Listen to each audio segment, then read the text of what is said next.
As has been established here already, America has found itself entrenched in an issue that poses a threat to our safety and our national security.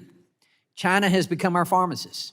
I practiced pharmacy for almost 40 years. Now I've been replaced by China. Seriously, China's become our pharmacist. China decides whether Americans have the prescription and over-the-counter drugs we need to get and stay healthy. That's why we are having this hearing today, so that we can examine the policies that bolster our domestic pharmaceutical supply chain. Before our committee today is U.S. Antibiotics, who is the only U.S. manufacturer of amoxicillin and Augmentin. Based in Bristol, Tennessee, U.S. Antibiotics operates a world-class antibiotic production facility with the sole focus of supporting patient access to quality, life-saving medications, antibiotics, securing critical domestic supply chains, and creating good-paying jobs.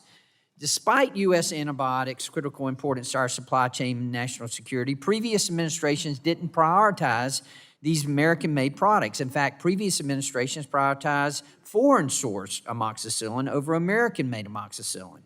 Thankfully, President Trump has prioritized American-made medicines and issued an executive order promoting American-made pharmaceutical manufacturing to reduce our reliance on adversarial countries.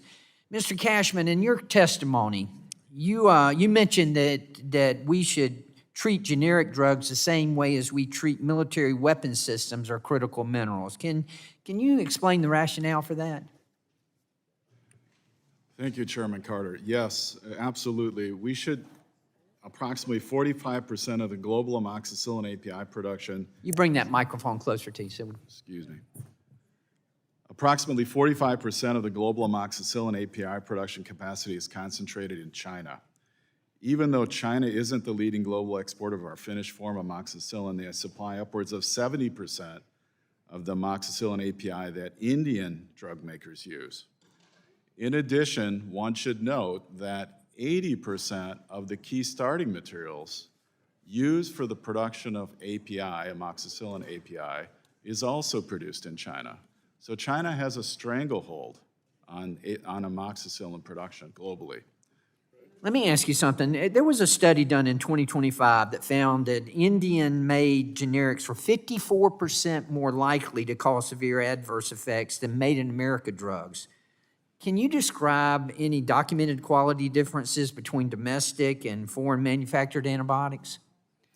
Yes, in this study that was done by Ohio State that you mentioned, Chairman Carter, 54% effect was, there were 54% more severe adverse events in medications from China than medications, the very same medications produced in the United States.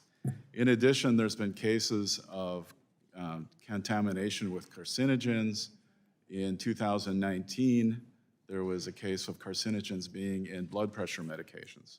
And there's been numerous other situations like this. And this is one thing we want to look at in the future on this committee as well, and on this subcommittee and this committee, and that is the FDA investigating and looking at these foreign manufacturers. And if Congress were to act on the recommendations today, how quickly could our domestic capacity expand? If we were to act on this, how quickly could we get this up and running? With the right policy framework, we could significantly expand production with 18 to 24 months. And let me explain that a little bit. We're currently running 3 active production lines. We have 2 crews on first shift and another crew on second shift. By simply adding new crews to adding shifts, so we can have 3 shifts per day on each line, we could dramatically increase our production. In addition, we have over 9 production lines, so we can add additional new production lines as well. So in a time period of 18 to 24 months, we could increase our production significantly. So can't we work with our allies to reduce dependence on China without going totally domestic? I mean, friendshoring, offshoring, that would help as well, correct? Absolutely, that would help. But we have to keep in mind here that we're working with our allies, that many of them have supply chain vulnerabilities as well.